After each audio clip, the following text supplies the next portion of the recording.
Malgré la grève annoncée depuis le 4 octobre dernier par l'intersyndicale des ressources humaines en santé, principale fêtière syndicale dans le secteur au Bénin, le constat se joue au Centre national hospitalier universitaire CNHU est sans équivoque. Dans tous les services, les agents sont bien à leur poste et les services fonctionnent normalement. Nous ne sentons pas qu'il y a une grève. Tout est normal ici. Les docteurs s'occupent bien de mon fils. Je mentirais si jamais je disais le contraire. Tout y va très bien. Les malades sont accueillis, il y a des entrées. Les malades sont bien soignés. Les faits en disent beaucoup plus que les mots. Il n'y a pas de grève au CNHU. Les travailleurs du CNHU ne sont pas en grève. Pas de grève au CNHU de Cotonou et pourtant les problèmes sont importants et ont fait l'objet d'une grève des agents de santé en 2014 sous l'ancien régime. Le personnel médical et paramédical réclame la revalorisation des primes de logement d'environ 2000 francs CFA, soit un peu plus de 3 €. C'est 50 fois moins que les 152 € versés aux médecins au titre de cette même prime de logement. Autre revendication, le reversement aux agents du CNHU des sommes défalquées sur leur salaire suite à la grève de 2014 et le passage de la subvention allouée au CNHU à 5 milliards de francs CFA, soit un peu plus de 7,5 millions d'euros. Mais problème, cette dernière revendication ne figure pas au nombre des 14 points inscrits sur la plateforme revendicative de l'intersyndicale. On a voulu prendre le CNHU. Comme ça, le CNHU va les suivre bêtement. Eux, ils sont qu'on appelle des travailleurs, des agents permanents de l'État. Nous sommes des agents conventionnés du CNHU. Nous vivons de ce que nous produisons. Mais au CNHU, tout le monde ne tient pas le même discours. Même s'il est à son poste, ce syndicaliste annonce pour bientôt des jours chauds dans le principal hôpital de la capitale béninoise. Les travailleurs du CNHU vont prendre la grève.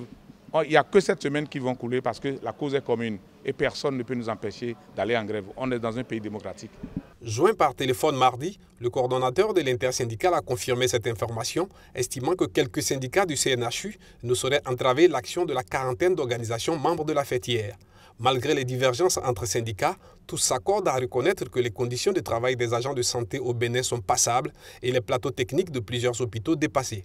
Lors du dernier conseil des ministres, le gouvernement béninois a décidé de confier la gestion de plusieurs centres de santé au privé. Considéré comme un centre de santé de référence, le CNHU de Cotonou n'a qu'une subvention de 2 milliards, l'une des plus faibles de la sous-région. Au Burkina Faso voisin par exemple, le CHU Yalgado, principal hôpital de la capitale, est à 5 milliards de subventions.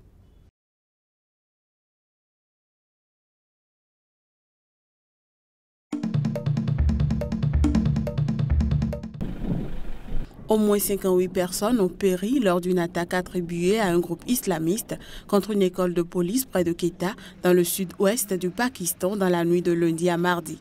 Selon l'armée, les assaillants ont pénétré avant minuit dans le collège de police situé à une vingtaine de kilomètres à l'est de Quetta, la capitale de province instable du Balochistan.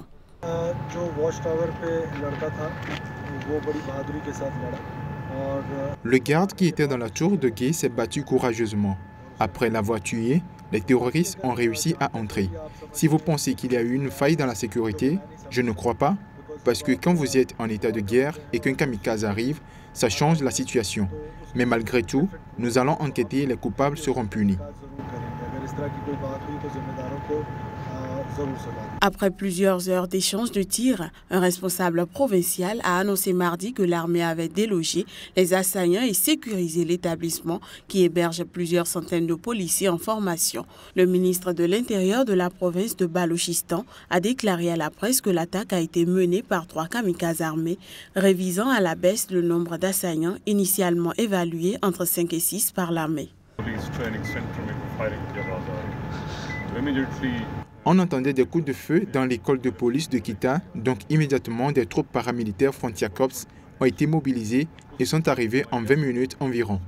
Après ça, l'équipe d'intervention rapide des forces spéciales est arrivée immédiatement et on s'est rendu compte que des recrues avaient été prises en otage.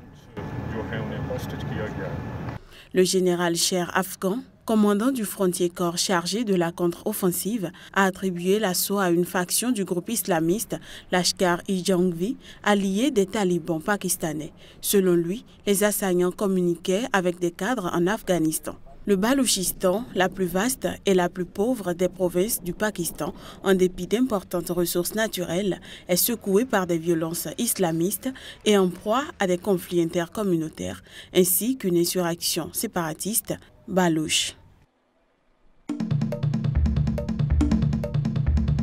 L'annonce faite lundi à Caracas par l'émissaire du pape, Émile Paul Chéric, et qui a été démentie par l'opposition vénézuélienne est devenue une réalité.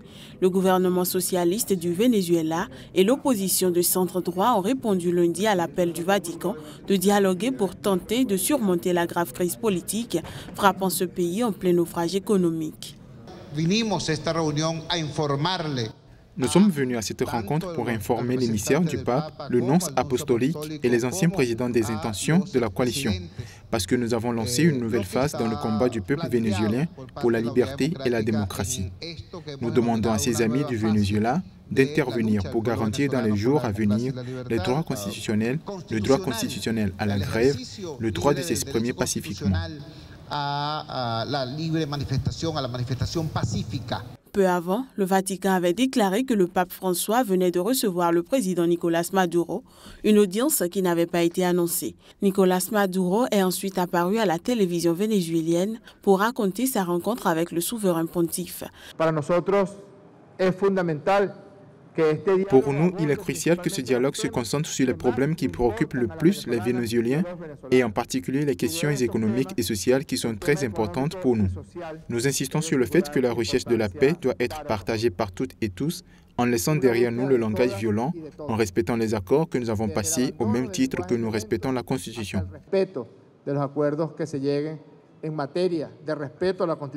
La coalition de la table pour l'unité démocratique MUD qui réunira mardi le Parlement où elle est majoritaire brandissait d'ailleurs la menace de déclencher un procès et une procédure devant le Parlement contre le président accusé d'avoir manipulé le Conseil national électoral à son avantage en suspendant le processus en vue d'un référendum révocatoire qui devait entrer dans sa dernière ligne droite cette semaine. Lundi, des étudiants ont manifesté à San Cristobal pour dénoncer la décision du CNE.